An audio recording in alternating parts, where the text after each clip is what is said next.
Good afternoon, good morning, good evening, wherever you are. This is Mr. Shakespeare here again with you on the 25th of January, 2023. I'm here with remote viewer and psychic medium Liz Cross. How are you doing today, Liz? Good. Thank you. Okay. This is somebody we've probed before, but we feel we should do an update on him or with him. This is Clif High. And he's well known for all sorts of things, but first and foremost, he's a very talented computer programmer.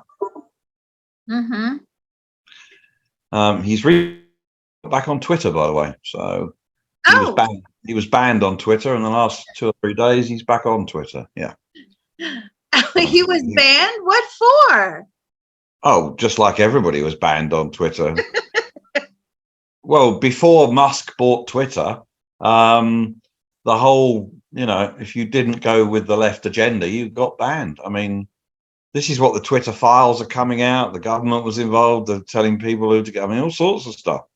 Oh yeah, this is big. So Matt Taibbi, he's a reporter that's been given access to, all the Twitter files, if you like, and that's what they're calling them. And he's releasing them over a period of time. And Twitter has freed up now.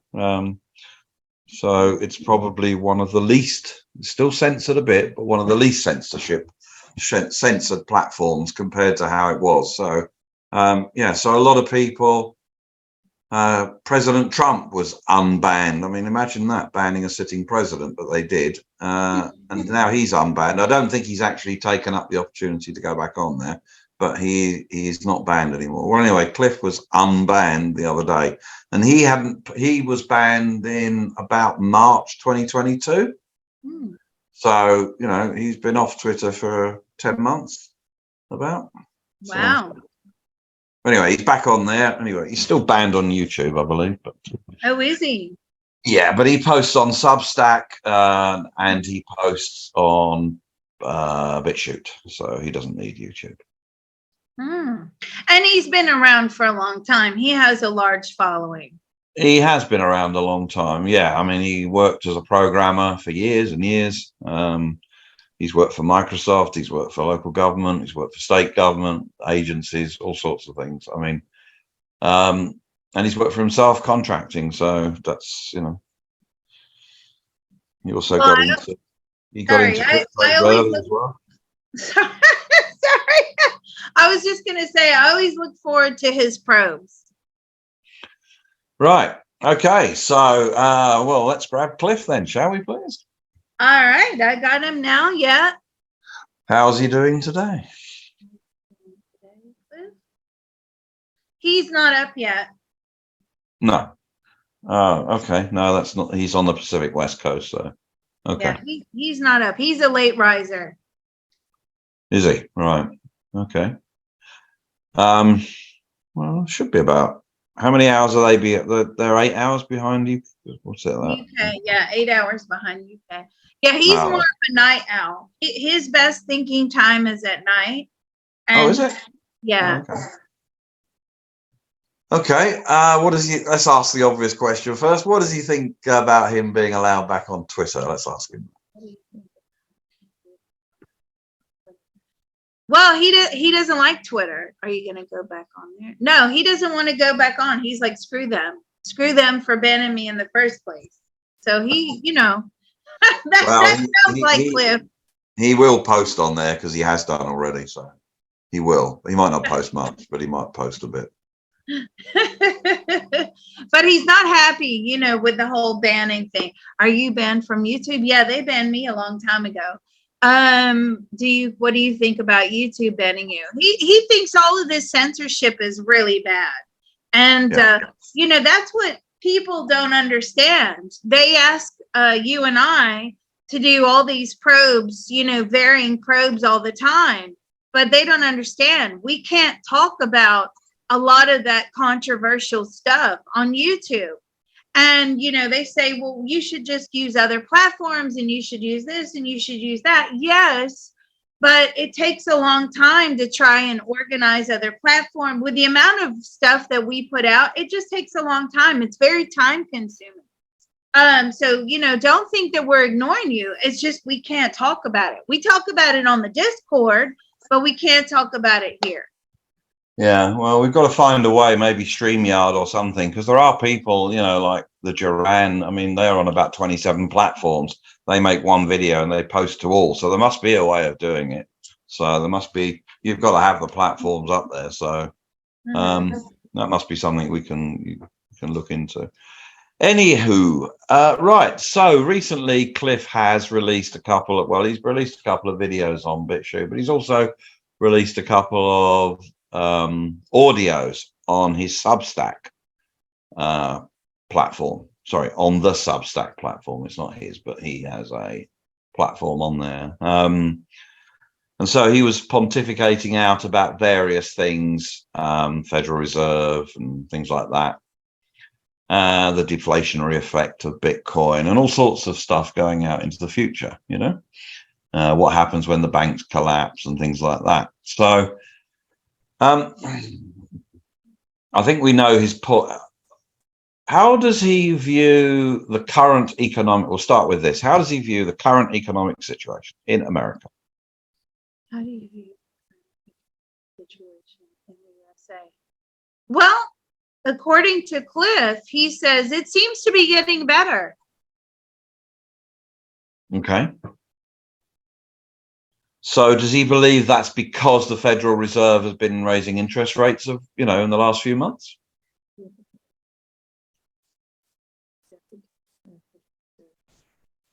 No, but he believes that people are starting to have more confidence in the markets.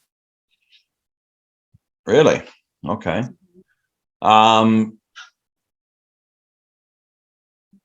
What does he think? Why does he think? I mean, we've got the war going on in Ukraine. We've got America sending lots of money over there all the time. Why does he think that people are gaining more confidence? What leads him to think that? Is this through his data or just his opinion, or what is it? No, this is his opinion. This isn't through his data. Okay. He just believes like new year, new you, right? That most people, they make these resolutions to get their finances under control. You have more people willing to invest in the stock market. It's a new tax year. So he believes that we're starting, this year off with a bang so far, and he hopes it continues, but this is just his opinion. Right. Okay. So now let's put him out at the end of December this year, 2023, December 30th, please. December 30th, 2023, 6 p.m. Eastern Standard Time. Okay. So he made all sorts of predictions about the US dollar, the Federal Reserve note, and things like that. How did they do? How did these predictions do? He made all sorts of predictions about the US Federal Reserve. And what was the other one? Federal Reserve, well, the US dollar stroke Federal Reserve note, because he does differentiate. So how did that prediction do? No, that was not a good prediction. Right.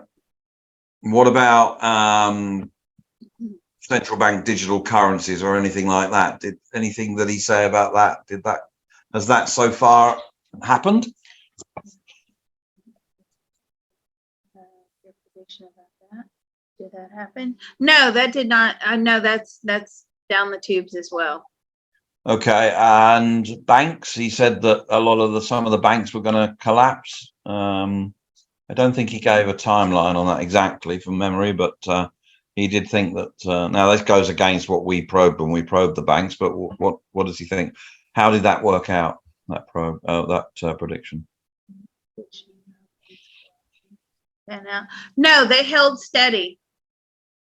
Okay, so has the economy then over the last year in the US has that generally gone positive?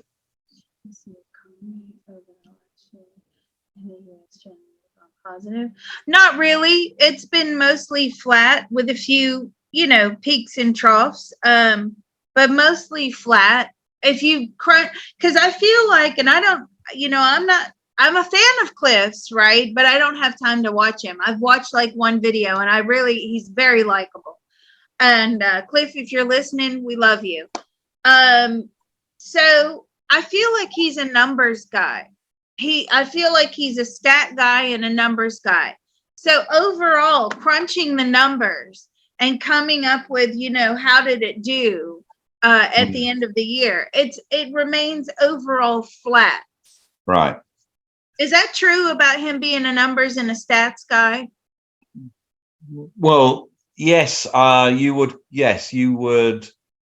You would accredit him with that because of his programming, and he's extracting data. So he's looking at things from a data-driven point of view. He's a data guy more than anything.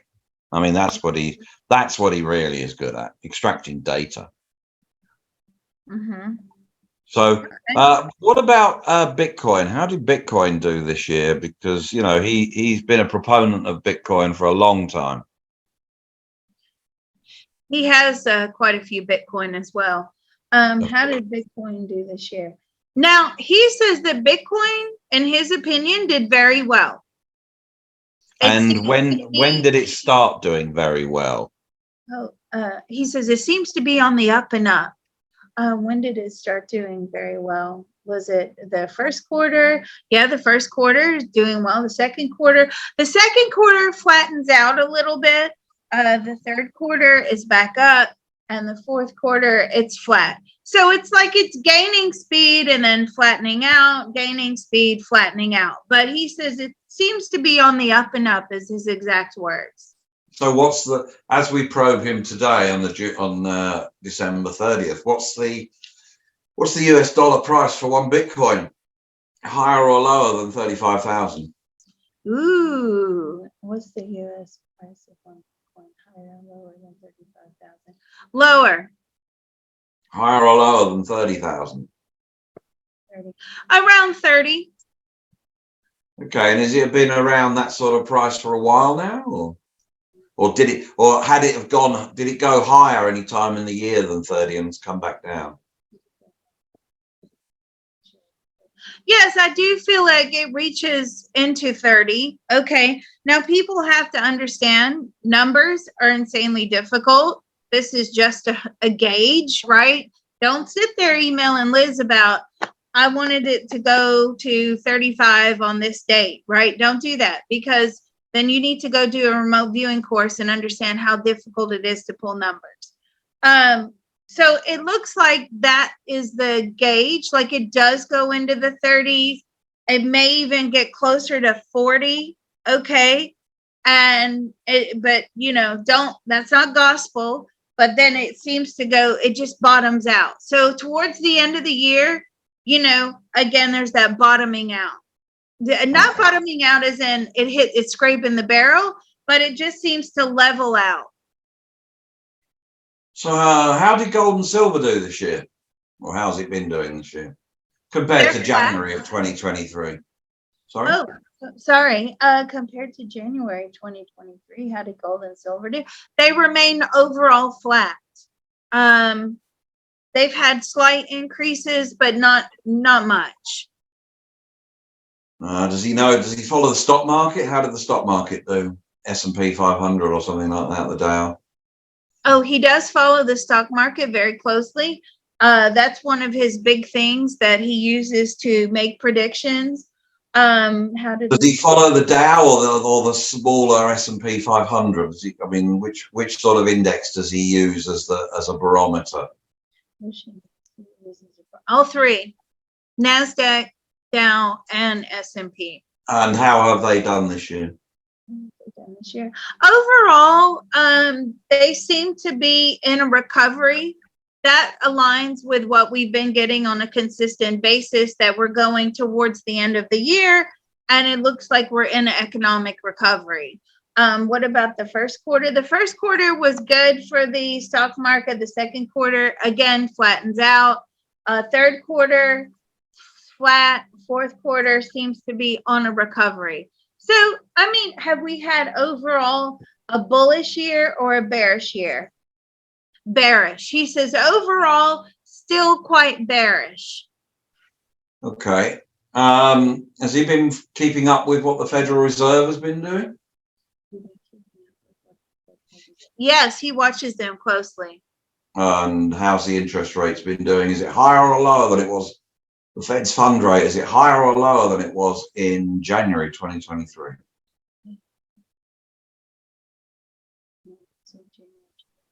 It's lower, slightly. Okay. When did it go lower? I mean, when did it start pivoting and dropping? Does he know? Does he know?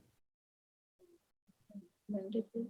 First quarter, second quarter, pivot. No, third quarter. Around the third quarter. Okay, so that's a bit of corroboration that we've had from another probe that we did. So yeah, okay. Oh, So, it is? Okay, I don't remember that one. Yeah, that is correct. That's good. So yeah, so they pivot on the third quarter. So we'd have to look up when the meeting is around there. Yeah, so we're heading back down and by the end of 2024. Sorry, 2023.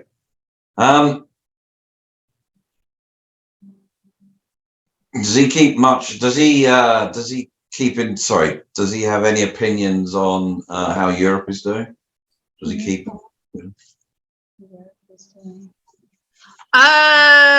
In his opinion, it's in the toilet. Yeah, that's so Clif. That is such a Clif answer. Yeah, well, the things that Europe seems to be doing to themselves, that is not surprising. In one of his Substack audios,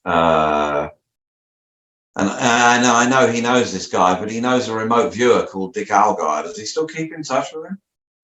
Oh, Dick Algar, if you're listening, we love you too. Do you still keep in touch with Dick Algar? Yes, he does. Okay. Does he know Liz Cross? Do you know who Liz Cross is? Yes, he does. And I know Dick Algar and the gang know me as well. I'm interested. So would it not be good to have a collaboration with Liz Cross? Would it not be good to have a collab? No, he likes to work solo. Okay. Oh. Fair enough. Yeah. Okay. What's the availability of staples, like food generally in the US so far this year? Has there been any shortages or any problems or anything that he's been aware of? I know he's in the Pacific Northwest, but I mean anywhere in the US. Has there been an issue? There have been issues with food shortages. There have been issues with price increases. I'm like, what about the price of eggs? No, the price of eggs, everybody will want to know this. The price of eggs have now gone back down. I don't know about you, Mr. Shakespeare, but over here right now, it's like $8 a carton. Yeah. Yeah. Is it like that over there as well? Yeah, not as bad, but they have gone up price-wise. Yeah. But you lot don't refrigerate. What about gas? What about gasoline? Has that gone crazy or is it stabilized? It's around the same. Is it higher or lower than what it was in January? It's around the same. It's around the same. I think we see it go a little bit higher over the summer, right? It's almost like they're capitalizing on the summer travel, and then it's roughly the same. His short-term and immediate data reports are pretty much the only things that he said he could do back in January. Has he been doing any of those? I mean, has he been actually putting out either information in written or verbal format of any short-term data predictions? Yes, he's been doing those all year. Okay, but has he been making them public? Has he been making them public? Yes, some of them. Okay, all right. And did anything of note come out in any of those? A couple of things, yeah. I feel it's the big thing is where technology is heading. Yeah. He's trying to predict which way we're going, which companies will collapse with the technology, inventions, innovations. He's trying to gauge the market in that way. Yeah. Okay. Is Biden still president? Is Biden still president? Yep, he's still here. Okay. Okay. Is Kamala Harris still vice president? Yep, she's still here. How are things on the border? As bad as ever?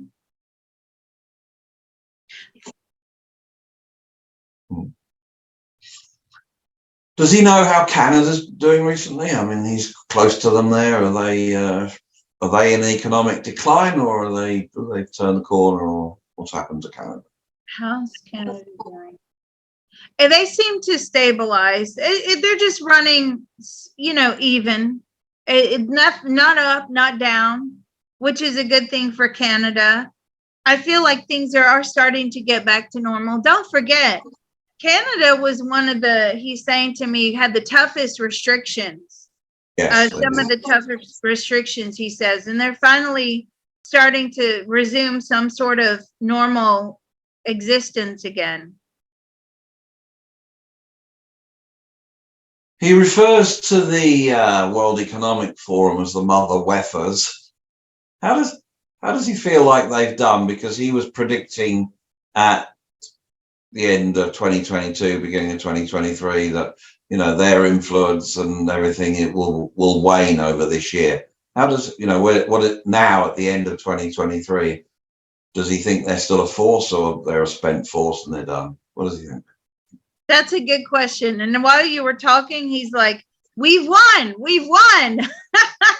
I feel like he's very anti-World Economic Forum. He says they've bitten the dust. They will never rise to that level of power ever again.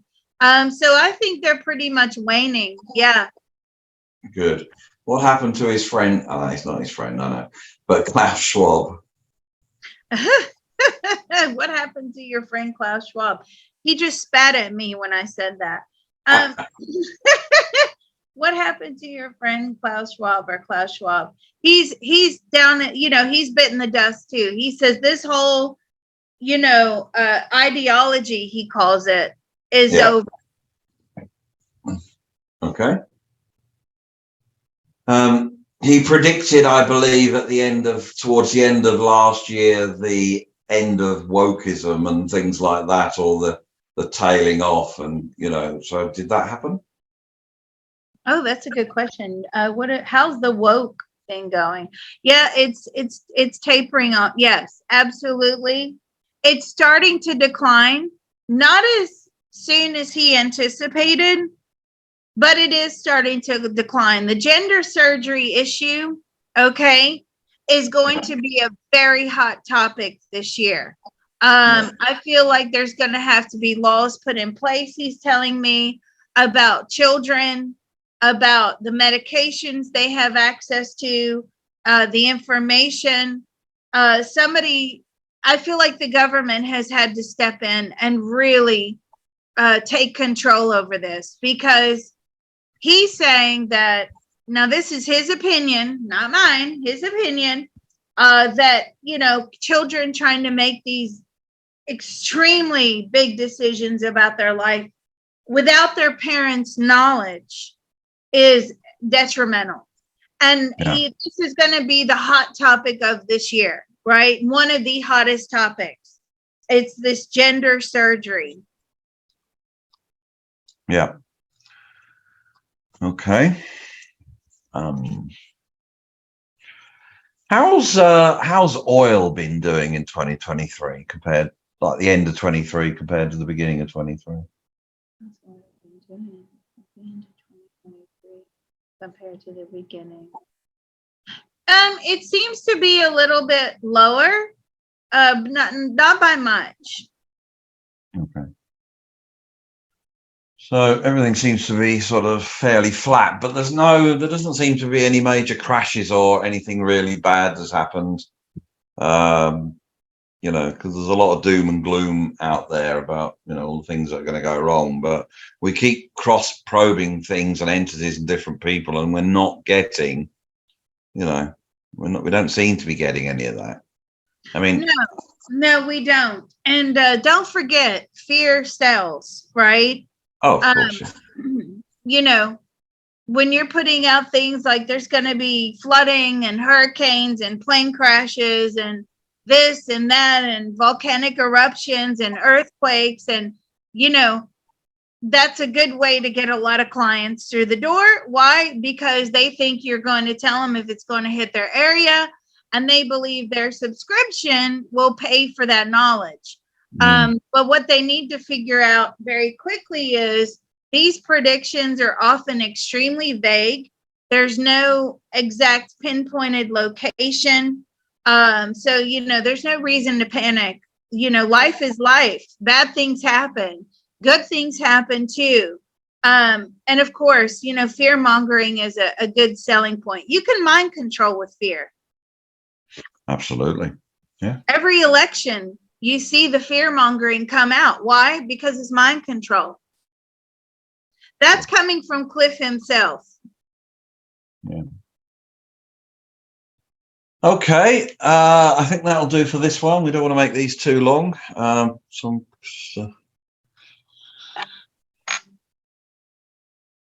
right. Let's drop him and thank him, and that'll do for this one. Thank you. Yeah, absolutely. So if any of you do have any further questions for Clif High, you can tag Mr. Shakespeare on the Discord. How do you do that, Liz? Well, I'll tell you. You go to Patreon/remote viewing and beyond, and you join up. It's like $3.50 a week. I mean, it's such a bargain. Do you know I get emails every week? Liz, you should really raise your prices. I'm like, no, not now, no. So I want it to be accessible to everybody, and I think that's a very fair price. Anyway, so yeah, if you have more questions about Clif, I know there's some hardcore Clif High followers out there.